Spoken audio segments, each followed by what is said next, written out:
semuanya, perkenalkan nama saya Ilonita Salonika Brutorong dengan NIM 25022222077 dari kelas BIA Sore, Program Studi Bisnis Digital, Fakultas Ekonomi dan Bisnis Universitas Satyatera Bhinneka. Jadi, di video kali ini saya akan menjelaskan sedikit tentang mengkomunikasikan konten digital. Nah, yang pertama itu ada komunikasi, proses di mana dua atau lebih komputer atau perangkat mentransfer data, instruksi, dan informasi dikenal sebagai komunikasi digital. Beberapa komunikasi melibatkan kabel dan kawat, sementara yang lain dikirim secara nirkabel melalui udara. Untuk komunikasi yang sukses, kita membutuhkan hal-hal seperti berikut ini. Yang pertama, perangkat pengirim memulai instruksi untuk mengirimkan data, instruksi, atau informasi. Yang kedua, perangkat komunikasi yang menghubungkan perangkat pengirim ke media transmisi. Yang ketiga, media transmisi ataupun saluran komunikasi.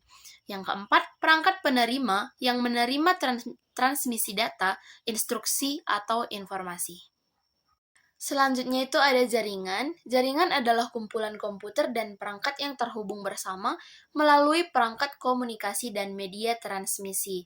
Selanjutnya itu ada alasan menggunakan jaringan. Jaringan memfasilitasi komunikasi, berbagai perangkat keras, berbagi data dan informasi, berbagi perangkat lunak, dan mentransfer data. Selanjutnya itu ada jenis jaringan. Jaringan biasanya diklasifikasikan sebagai jaringan area lokal, jaringan wilayah metropolitan, jaringan area luas, jaringan area pribadi. Selanjutnya itu ada jenis-jenis jaringan. Yang pertama itu LAN ataupun Local Area Network, yaitu jaringan yang menghubungkan komputer dan perangkat di area geografis terbatas, seperti rumah, sekolah, gedung, perkantoran, atau kelompok bangunan yang berdekatan. Selanjutnya ada WLAN ataupun Wireless Local Area Network, yaitu LAN yang tidak menggunakan kabel fisik tetapi terhubung secara nirkabel. Selanjutnya ada MAN ataupun Metropolitan Area Network.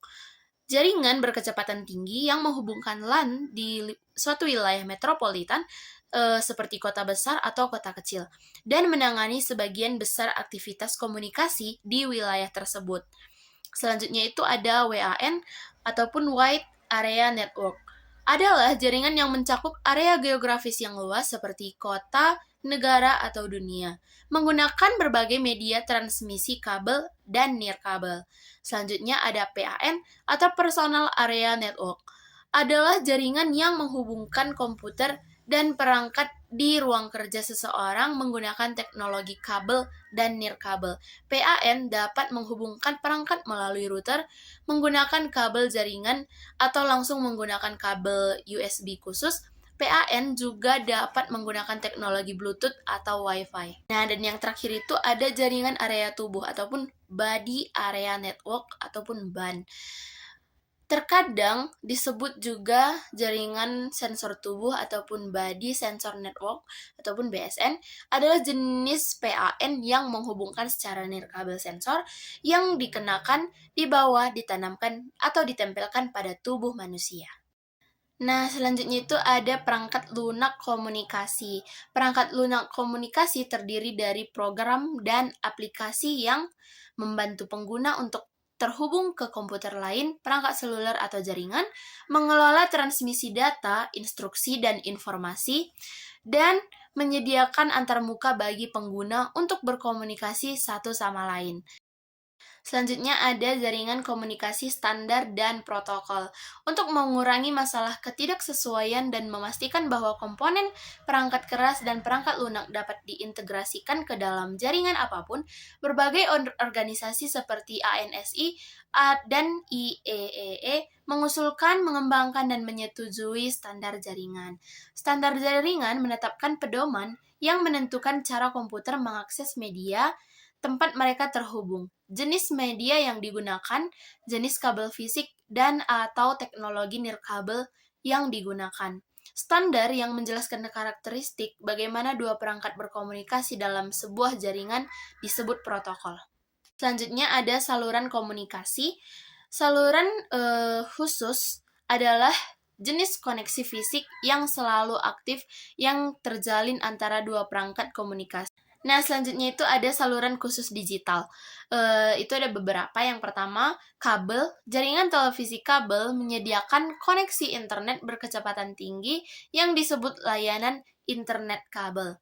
Yang kedua ada DSL, Digital Subscriber Line, mentransmisikan melalui kabel telepon tembaga standar yang sudah ada. Selanjutnya ada FTTP atau Fiber to the Premise, menggunakan kabel serat optik untuk menyediakan akses internet berkecepatan sangat tinggi ke lokasi fisik tetap pengguna. Yang selanjutnya itu ada T-Carrier, adalah beberapa jenis saluran telepon digital jarak jauh yang membawa banyak sinyal melalui satu saluran komunikasi. Selanjutnya ada ATM ataupun Asynchronous Transfer Mode, adalah layanan yang membawa suara, data, video, dan media dengan kecepatan yang sangat tinggi. Selanjutnya itu ada media transmisi nirkabel. Media transmisi nirkabel mengirimkan sinyal melalui udara atau ruang angkasa. Jenis media transmisi nirkabel yang digunakan dalam komunikasi meliputi, yang pertama itu ada inframerah. Inframerah adalah media transmisi nirkabel yang mengirimkan sinyal menggunakan gelombang cahaya inframerah. Yang kedua itu ada siaran radio. Siaran radio adalah media transmisi nirkabel yang mendistribusikan sinyal radio melalui udara dalam jarak jauh seperti antar kota, wilayah dan negara, serta jarak pendek seperti di dalam kantor atau rumah. Selanjutnya itu ada radio seluler. Radio seluler ini adalah bentuk radio siaran yang banyak digunakan untuk ponsel dalam komunikasi, khususnya modem nirkabel dan telepon seluler. Selanjutnya itu ada gelombang mikro. Gelombang mikro adalah gelombang radio yang menyediakan transmisi sinyal berkecepatan tinggi.